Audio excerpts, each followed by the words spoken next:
नमस्ते दोस्तों, नया दिन, नई सुबह, नई शुरुआत और नई कहानी धीरज की वाणी के साथ। ये कहानी है दो दोस्तों की और ऐसी अटूट दोस्ती जो दुश्मनी से दोस्ती में बदली हुई। ऐसा था कि इससे पहले लोग यही मानते थे कि इन दोनों के बीच में कभी दोस्ती हो ही नहीं सकती थी, हमेशा ही दुश्मनी रहती थी, एक दूसरे को देखकर काटने को दौड़ने वाली दुश्मनी।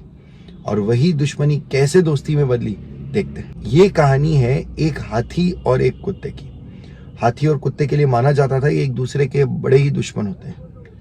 कुत्ते हाथी को देखकर भौंकने लगते हैं क्योंकि उसको इतना बड़ा शरीर देख के डर लगता था, जबकि हाथी बस कुत्तों से एनॉयड होते थे। और क्योंकि कुत्ते उनको भौंकते थे देखकर, तो हाथी उन्हें बस कुचलने के लिए दौड़ते थे। मतलब उनकी इच्छा यही होती थी कि उन्हें मारकर पटक कर फेंक दे कहीं पे। तो एक बार एक राजा का बहुत ही बड़ा हाथी था जो राजा के वहाँ पे शेड में रहता था।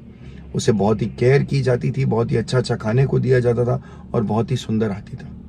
और वहीं उस शेड के बाहर कहीं एक कुत्ता रहता था जिसको खाने को भी कुछ नहीं मिलता था, गली का कुत्ता था और बिल्कुल सूखा सा, अंडर डेवलप्ड सा, कह सकते हो आप, अविकसित सा। तो कुत्ता जो था वो अट्रैक्ट हो जाता था हाथी को दिए जाने वाले अच्छे अच्छे चावल से, जिनकी सुगंध बहुत बाहर तक आती थी। उस सुगंध को सूंघकर कुत्ते को कई बार इच्छा होती थी कि वो चावल खाए। और कई बार कोशिश करने के बाद कुत्ते को एक रास्ता मिल गया उस शेड में घुसने का। हाथी जब चावल खाता था और उसके मुंह से जो चावल गिरते थे, कुत्ता उन्हें धीरे धीरे खाने लग गया। जिस समय हाथी चावल खाता था तब उसे कुछ दिखाई नहीं देता था, वो अपने खाने में ही मजे रहता था। और वो जो कुत्ता, क्योंकि बहुत छोटा सा था, धीरे धीरे छुप छुपा कर वो खा लेता था। समय के साथ वो कुत्ता उन चावलों को खाने के कारण काफी बढ़ भी गया और काफी खूबसूरत हो गया, सुंदर हो गया, हैंडसम हो गया देखकर। धीरे धीरे क्योंकि उसकी साइज बढ़ गई, आकृति बढ़ गई, तो हाथी की भी नजर उस पर पड़ने लगी। लेकिन क्योंकि वो अपने खाने में मगन रहता था और वो भी भौंकता नहीं था कुत्ता उसको देख के, तो हाथी को भी कोई ज्यादा दिक्कत नहीं होती थी।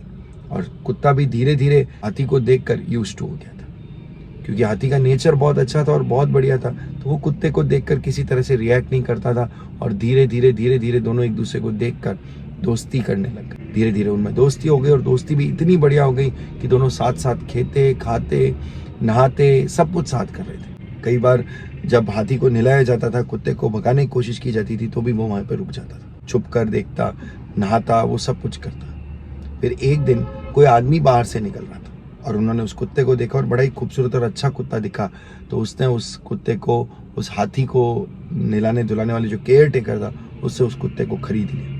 दोनों एक दूसरे को जानते नहीं थे। कुत्ते को लेकर वो दूसरे गांव में चला गया, कोई किसी को जानता नहीं था। हाथी कुत्ते को न देखकर, न पाकर बड़ा दुखी हुआ और बड़ा सैड हुआ। काफी समय तक वो खाना पीना भी छोड़ दिया उसने, जिसके कारण से हाथी सूखता गया और पतला होता गया। जब वो हाथी का जो केयर टेकर था, उसने उस हाथी की कंडीशन देख के राजा को बताया और राजा ने अपने एक बुद्धिमान मंत्री को वहां भेजा और पता कराने को कहा कि देखो हाथी के साथ ऐसा क्या हुआ। वो मंत्री थोड़ा होशियार था और उसे जानवरों की भाषा समझ में आती थी। जब मंत्री गया वैद्य को लेकर और चेक कराया, तो हाथी के अंदर कोई किसी तरह की बीमारी नहीं मिली। तो उसने जाकर राजा को बताया कि उसमें कोई बीमारी तो नहीं है, लेकिन जब ऐसा खाना पीना छोड़ता है इंसान या कोई जानवर, तो एक ही कारण होता है, किसी प्यार करने वाले इंसान या किसी अच्छे दोस्त को खो देना, उससे दूरी हो जाए। तो मंत्री पता करता है, राजा कहता है अच्छा तो पता करो क्या था, कैसे था। मंत्री जाता है, केयर टेकर से पूछता है क्या इसका कोई दोस्त वगैरह था, क्या कोई ऐसा कुछ था जो इससे अलग हो गया। तब मंत्री उसको पूरी कहानी बताता है और कहता है हमने तो एक चलते हुए आदमी को उस कुत्ते को बेच दिया था, वो ले गया, हम जानते भी नहीं है कहाँ से था, कौन आया था, क्या था।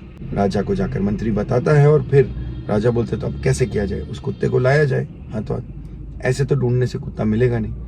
तो राजा ने केवल एक ढिंडोरा पिटवा दिया। मंत्री ने एक सजेशन दिया, तो राजा ने ढिंडोरा पिटवा दिया और कह दिया कि जिसके पास में भी राजा के राजशाही हाथी के पास वाले कुत्ते के साथ पाया गया, जो कोई भी, उसे फाइन लगाया गया, उसे सजा मिलेगी। उस आदमी ने रात के अंधेरे में उस कुत्ते को छोड़ दिया और वो कुत्ता भागता अपने आप अपने दोस्त हाथी के पास पहुंच गया, जिसको देखकर हाथी बहुत खुश हुआ। और लोगों ने भी देखा कि किस तरह वो हाथी की पूंछ पे लटक गया, किस तरह वो हाथी की सूंड पे लटक गया, कैसे हाथी उसको सूंड हिला कर आगे पीछे ऊपर नीचे सर्कल में घुमाकर अपनी पीठ पे चढ़ाकर नाचने लग गया था। और ये देखकर लोगों को पता चल गया कि जो नेचुरल एनिमीज होते हैं, जो नेचर जिनको दुश्मनों के तौर पर देखती है, वही भी बहुत अच्छे दोस्त बन सकते हैं और उनकी दोस्ती आज भी बहुत अच्छी मानी जाती है।